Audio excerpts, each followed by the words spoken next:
2029 ఏప్రిల్లో జమిలీ ఎన్నికలు, తెలంగాణ అసెంబ్లీ ఎన్నికలు కూడా అప్పుడే. రేవంత్ రెడ్డి అంటుండు 2029 జమిలీ ఎన్నికలు, తెలంగాణలో కూడా ఎన్నికలు అప్పుడే అని చెప్పి రేవంత్ రెడ్డి చెప్తుండు. 10 ఏళ్ళు సీఎంగా నేనే ఉంటా, కేసీఆర్ ను కిషన్ రెడ్డి కాపాడుతున్నారు. ఫోన్ ట్యాపింగ్ కేసు కూడా సిబిఐకి ఇస్తాం, నాకు ఎవరిపైన కక్ష లేదు, ప్రభాకర్ రావు వాగ్మూలం ఆధారంగానే విచారణ. ఇగో రేవంత్ రెడ్డి చెప్తుండే ఏంటంటే 10 సంవత్సరాలు అధికారంలో నేనే ఉంటా, 2029 జమిలీ ఎన్నికలప్పుడే తెలంగాణ రాష్ట్రంలో కూడా ఎన్నికలు జరుగుతాయి, ఎవరి మీద కక్షలు లేవు, ఫోన్ ట్యాపింగ్ వ్యవహారం కూడా సిబిఐకి అప్పచెప్తాం అని రేవంత్ రెడ్డి చెప్తుండు. ఫోన్ ట్యాపింగ్ లో ప్రభాకర్ రావు వాగ్మూలం ద్వారానే కేసీఆర్ ను విచారణ జరిపించారు అని చెప్పి రేవంత్ రెడ్డి చెప్తుండు. సింగరేణి విషయంలో అసెంబ్లీలో ప్రత్యేక చర్చ చేస్తాం, ఫోరెన్సిక్ ల్యాబ్ ప్రమాదం, హార్వర్డ్ విషయంలో తప్పుడు ప్రచారం తగదు, ఢిల్లీలో ముఖ్యమంత్రి రేవంత్ రెడ్డి చిట్ చార్జ్. నిన్న ఢిల్లీలోనైతే రేవంత్ రెడ్డి అయితే చిట్ చార్జ్ చేసిండు, దీంట్లో కీలక అంశాలు అయితే చెప్పిండు.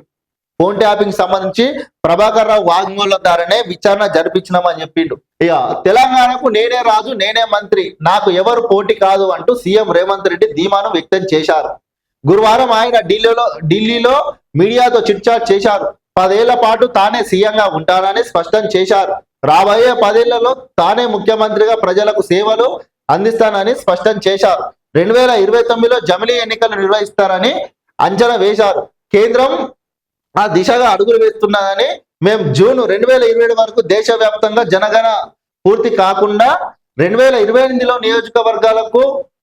నియోజకవర్గాల పునర్విభజన, మహిళా రిజర్వేషన్ల అమలు జరుగుతున్నందున 2029 ఏప్రిల్లో దేశమంతటా ఒకేసారి జమిలీ ఎన్నికలు జరగవచ్చని అభిప్రాయపడ్డారు. మొత్తం మీదనైతే రేవంత్ రెడ్డి అయితే 2029 ఏప్రిల్లో జమిలీ ఎన్నికలు దేశమంతటా ఒకేసారి జరగచ్చని అయితే అభిప్రాయపడ్డాడట. నిన్న ఢిల్లీలోనే తను చిట్చాట్ చేసి ఢిల్లీలో ఎన్టీఆర్ కు భారతరత్న ఇవ్వాలి, తెలుగు ప్రజలకు నందమూరి తారక రామారావు ఆరాధ్య దైవం అని సీఎం కొనియాడారు. ఎన్టీఆర్ ఒక పార్టీకో వ్యక్తికో పరిమితమైన సొత్తు కాదు, ఆయన జాతీయ ఆస్తి, నేషనల్ లీడర్, ఆయనకు గౌరవంగా భారత రత్న ఇవ్వాల్సిందే అని పార్లమెంట్ లో. స్థానిక ఎన్నికల్లో మెరుగైన ఫలితాలు, రాహుల్ గాంధీ, ఖర్గే, కేసీఆర్ తో రేవంత్ రెడ్డి ఫలితాలపై నివేదికల అందజేత. గ్రామ పంచాయతీ ఎన్నికల్లో మెరుగైన ఫలితాలు సాధించామని ముఖ్యమంత్రి రేవంత్ రెడ్డి కాంగ్రెస్ అగ్రనేతలకు తెలియజేశారు. లోక్సభలో విపక్ష నేత రాహుల్ గాంధీ, ఏఐసిసి అధ్యక్షుడు మల్లికార్జున్ ఖర్గే, ఏఐసిసి ప్రధాన కార్యదర్శి సంస్థాగత కేసీ వేణుగోపాల్ తో వేర్వేరుగా భేటీ అయ్యారు. గ్రామ పంచాయతీ ఎన్నికల్లో 70% ఫలితాలు కాంగ్రెస్ పార్టీకి దక్కాయని, విపక్ష బీఆర్ఎస్ బీజేపీలు పెద్దగా ప్రభావం చూపలేదని సీఎం తెలియజేశారు. అందుకు సంబంధించిన నివేదికలను అగ్రనేతలకు అందజేశారు.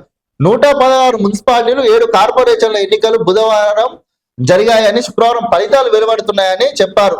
వాటిలో కూడా కాంగ్రెస్ పార్టీ మెరుగైన ఫలితాలు రాబోతుందని ధీమా వ్యక్తం చేశారు. ఇందిరమ్మ ఇండ్ల నిర్మాణం, సన్న బియ్యం పంపిణీ, ఉచిత బస్సు ప్రయాణం, రైతు రుణమాఫీ, 200 యూనిట్ల లోపు ఉచిత విద్యుత్, 500కి గ్యాస్ సిలిండర్ అందజేత వంటి కార్యక్రమాల్లో ప్రభుత్వంపై ప్రజల్లో సానుకూలత ఉన్నదని రాహుల్ గాంధీ, ఖర్గే, కేసీలకు ముఖ్యమంత్రి రేవంత్ రెడ్డి వివరించారు.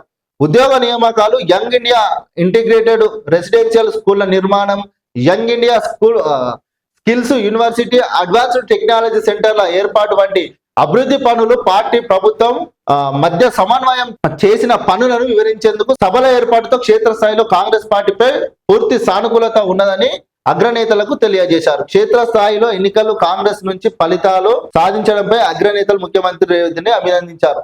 మొత్తం మీద ఏదేమైనప్పటికీ ఇక మొన్నటి జరిగినటువంటి సర్పంచ్ ఎన్నికలలో కూడా, ఇక ఇప్పుడు జరుగుతున్నటువంటి మున్సిపల్ ఎన్నికలలో కూడా మనకు సానుకూలంగానే ప్రజలు తీర్పు చెప్తున్నారు అని చెప్పి అగ్రనేతలకైతే రేవంత్ రెడ్డి సూచించడం జరిగింది. ఢిల్లీలో వేరువేరుగా కేసీ వేణుగోపాల్ను, ఖర్గేను, రాహుల్ గాంధీని వేరువేరుగా కలవడం జరిగింది.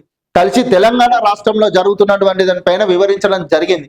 ఏదేమైనప్పటికీ నాకు ఎవరి మీద కక్ష లేదు అని చెప్పి రేవంత్ రెడ్డి గారు చెప్తుండు.